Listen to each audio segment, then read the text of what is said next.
Urban India ministries की ओर से आप सभी का अभिवादन करते हुए लेंट के इस समय में परिवार से जुड़े हुए विभिन्न मुद्दों पर चिंतन और प्रार्थना के लिए आपको आमंत्रित करते हैं।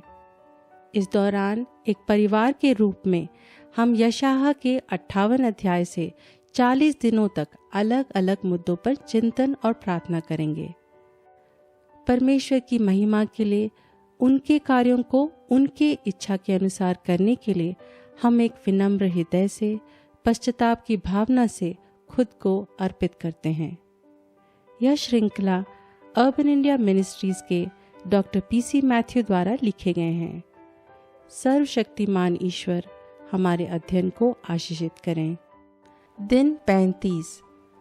पारिवारिक रूप से उन लोगों के लिए प्रार्थना करना जो परमेश्वर के निर्धारित विश्राम के दिन और पवित्र दिन की उपेक्षा करते हैं। हमारी आजकल की भागदौड़ की जिंदगी में कई लोग अपने शरीर को आवश्यक विश्राम नहीं देते हैं। वैज्ञानिकों और डॉक्टरों का मानना है कि कम उम्र के लोगों में बढ़ते तनाव और अपर्याप्त विश्राम मधुमेह की बीमारी, क्रिएटिनिन के बढ़ते स्तर और कई दूसरी बीमारी का कारण बन रहे हैं। उत्पत्ति 2 के 2 और 3 पद में वचन यह कहता है, परमेश्वर ने अपना काम जिसे वह करता था 7वें दिन समाप्त किया और उसने अपने किए हुए सारे काम से 7वें दिन विश्राम किया। और परमेश्वर ने 7वें दिन को आशीष दी और पवित्र ठहराया, क्योंकि उसमें उसने अपनी सृष्टि की रचना के सारे काम से विश्राम लिया। अर्थात परमेश्वर ने न केवल अपने काम से विश्राम लिया, परंतु उसे आशीषित और पवित्र ठहराया। इस पवित्र दिन को हमें विश्राम के दिन के रूप में हमारे जीवन में सम्मिलित करना चाहिए और उस दिन रोजाना के काम से समय निकालकर प्रभु की खोज एवं अपने मन मस्तिष्क को प्रभु में विश्राम देना चाहिए। हालांकि इतवार का दिन अधिकतर देशों में आराम और विश्राम के लिए निर्धारित किया गया है, लेकिन वो दिन दूसरे कई कार्यों में उलझकर हमारे लिए सबसे व्यस्त दिन बन जाता है। विवेकतापूर्ण कुछ प्रतिबद्धताओं को समझते हुए हमें अपने शरीर, मन और आत्मा को आवश्यक विश्राम देने की जरूरत है। नबी यशायाह के 58 में 13वां और 14वां वचन में विश्राम के दिन का निरादर करते हुए अपनी निजी लालसाओं की पूर्ति करने पर परमेश्वर ने अपनी अप्रसन्नता व्यक्त की है। 13 और 14 वचन कुछ ऐसे कहता है, यदि तू विश्राम दिन को अशुद्ध न करे, अर्थात मेरे उस पवित्र दिन में अपनी इच्छा पूरी करने का यत्न न करे और विश्राम दिन को आनंद का दिन और यहोवा का पवित्र किया हुआ दिन समझकर माने, यदि तू उसका सम्मान करके उस दिन अपने मार्ग पर न चले, अपनी इच्छा पूरी न करे और अपनी ही बातें न बोले, तो तू यहोवा के कारण सुखी होगा। विश्राम दिवस को पवित्र रखना 10 नियमों में एक है, इसलिए इसे वैकल्पिक नहीं माना जा सकता, परंतु उस दिन को विशेष रूप से प्रभु और उनके कार्यों के लिए समर्पित किया जाना चाहिए।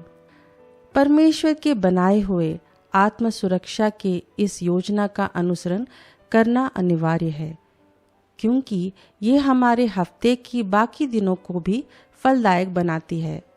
इस संदर्भ में कुछ चीज़ों पर ध्यान दिया जा सकता है, जैसे कि उस दिन अपने मोबाइल को बंद करके परमेश्वर की उपस्थिति में ज़्यादा से ज़्यादा समय बिताना। सामूहिक आराधना सभा की कई लोग उपेक्षा करते हैं या प्रार्थना सभा को मात्र एक दायित्व की तरह निभाते हैं। इब्रानियों 10 के 25 का मकसद मात्र एक दायित्व निभाना नहीं, बल्कि परमेश्वर की महिमा करना और अपने विश्वासी भाई बहनों को प्रोत्साहित करना है।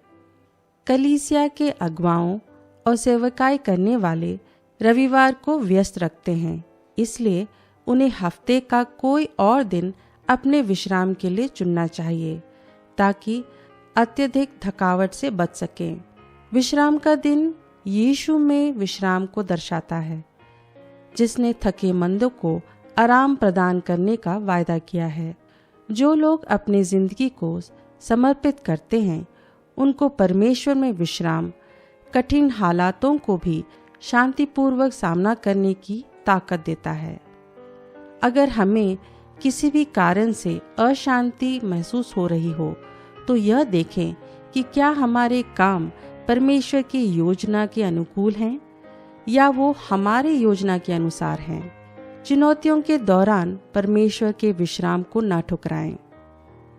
आखिर में हम विश्वासी जन परमेश्वर की अनंत विश्राम में स्वागत किए जाने की आशा करते हैं, जहां ऐसा कहा जाएगा, मेरे अच्छे और विश्वासी सेवक, मेरे विश्राम में प्रवेश करो। प्रार्थना करें कि प्रभु हमें इस तालमेल के साथ जीने के लिए आशीष दें। ऐसा होने पाए कि हम हमेशा प्रभु के राज्य और धार्मिकता को प्राथमिकता दें और उनके मकसद और इच्छा को पूरा करें। आइए हम प्रार्थना करें। परमपिता, जिसने न केवल हमारी सृष्टि की पर हमारे विश्राम के लिए एक दिवस भी ठहराया, हमें विश्राम द्वारा हमारे शरीर और मन दोनों को नई ऊर्जा से तरोताज़ा करने का सामर्थ्य दें। दुनिया के तरीकों के अनुसार हमें अपने विश्राम के दिन में अनावश्यक कामों में व्यस्त होने से बचा। ऐसा होने पाए कि हमारा विश्राम हम आप में और आपके मकसद में पा सकें। ऐसी कृपा दें ताकि हम उन चीज़ों को अपने जीवन से निकाल दें जो आपकी आराधना और विश्राम में अड़चन पैदा करती है। हमारा जीवन पवित्र और सुव्यवस्थित हो सके। यीशु के नाम पर हम प्रार्थना करते हैं, आमीन। हमारे साथ जुड़ने के लिए हम आपका धन्यवाद करते हैं। आपके किसी भी प्रार्थना निवेदन के लिए प्रार्थना करने के लिए हम प्रतिबद्ध हैं और हम यह भी सुनना पसंद करेंगे कि इन प्रार्थनाओं ने आपके परिवार को कैसे आशीष प्रदान किया है। हमें familyprayer@uimfrti.org पर ईमेल करें। परमेश्वर आपको और आपके परिवार को आशीष प्रदान करें।